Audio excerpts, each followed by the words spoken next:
Bom, vamos seguir porque a gente tem mais temas aqui para colocar ainda, senão vocês não param de debater, de discutir. Comandante do Exército, General Tomás Ribeiro Paiva, convidou o presidente Luiz Inácio Lula da Silva para um almoço no dia 3 de abril, lá no quartel-general em Brasília. O encontro tem o objetivo de aproximar o atual governo das Forças Armadas. Também convidados generais do alto comando, além do ministro da Defesa, José Múcio. Houve uma crítica de Lula às Forças Armadas no dia dos atos de 8 de janeiro, em que ele colocou que muita gente, entre aspas, teria sido conivente com essa invasão. Como que vocês veem agora essa aproximação, Melão? Olha, do ponto de vista institucional, olhando como um brasileiro a longo prazo, né, com uma visão de Estado, eu acho positiva. Não é bom para a imagem institucional do Brasil você ter um conflito entre um presidente da República como instituição e as Forças Armadas, né? Que é a força que garante, né, a proteção do Estado de Direito, das instituições, do país, da sua soberania.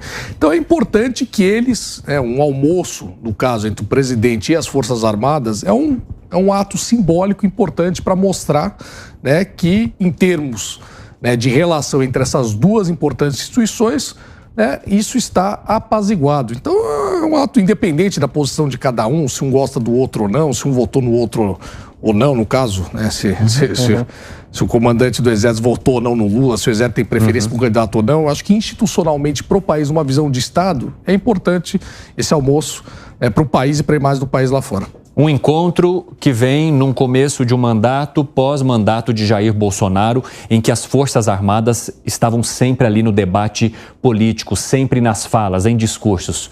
Para você, Piperno, como você vê? Vamos então pegar pelo sinal, eu concordo com o que o Melão disse, vamos tomar como exemplo o sinal trocado. Aquele áudio que vazou do general Paiva, dizendo para a tropa o seguinte: olha, ninguém aqui era favorável a ele, eu não era, a gente é conservador e tal, mas ele é o presidente, ele ganhou e nós somos uma força de Estado e tal. Então, a partir de agora, acabou o jogo e temos que seguir a vida e cumprir o que determina a Constituição. Ponto. Ele não disse o seguinte: olha, agora vamos virar lulista, vamos todo mundo fazer o L e tal. Ele não disse isso. Ele disse o seguinte: ele agiu institucionalmente. Eu não votei nele, não apoiava ele, mas ele ganhou. Ponto. Então agora vamos seguir o que diz a Constituição. O Lula, nesse sentido, vai fazer a mesma coisa. Segredo.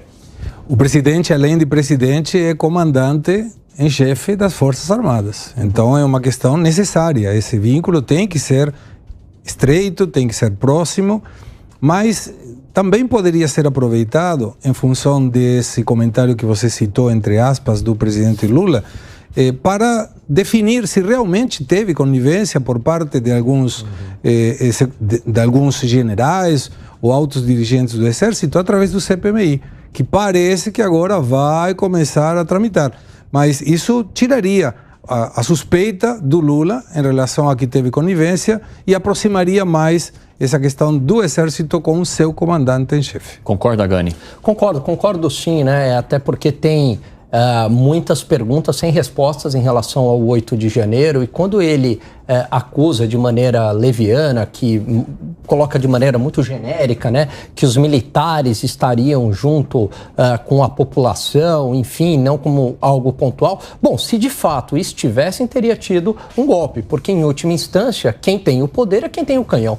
E quem tem o canhão são os militares. E ainda bem que isso não ocorreu, que não ocorreu uma ruptura democrática. Então isso mostra, quer dizer, que essa fala do Lula, ela não se sustentou, né? E esse mal-estar já vinha devido a essa declaração, depois a mudança lá do GSI para a sua segurança pessoal, depois aquele desonerou, né, tirou o comandante do Exército, aí colocou um novo que de fato também fez aquelas críticas com o áudio vazado, mas o que é melhor para o país, como o Melão bem colocou, né, é ter essa pacificação, né? Não é bom para nenhum país, né, o executivo em conflito com os militares, né? Bom, a gente tem mais 9 minutos ainda e eu quero trazer mais 2 assuntos com vocês. Primeiro, que com a aprovação parcial do médico Roberto Calil, o presidente Luiz Inácio Lula da Silva anuncia que já volta a trabalhar amanhã. Em princípio, vai cumprir algumas agendas com ministros no Palácio do Planalto e já começa a negociar uma nova data para a China.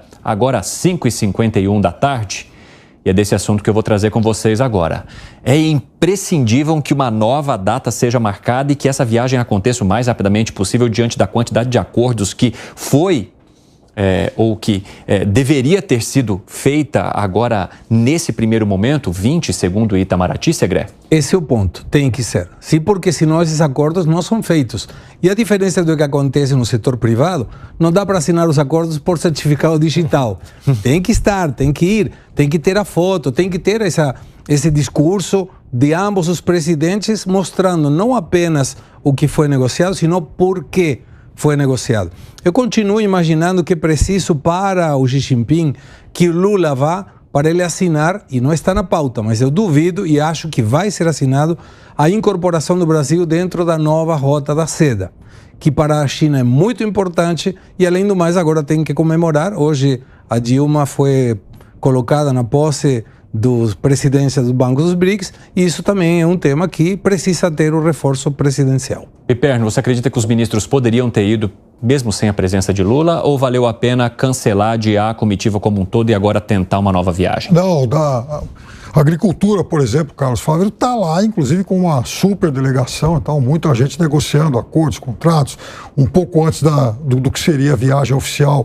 A China, inclusive, retirou barreiras a alguns frigoríficos do Brasil. O Brasil passou a exportar mais carne. Então, muita coisa tem sido feita. Mas, é claro, precisa estar lá, a presença política ela é necessária. Na área de tecnologia, tem muita coisa sendo negociada. Por exemplo, fábrica de semicondutores, automóveis na Bahia, questão do 6G, que é muito sensível, porque conflita com os Estados Unidos e, em relação a isso, não há a menor dúvida.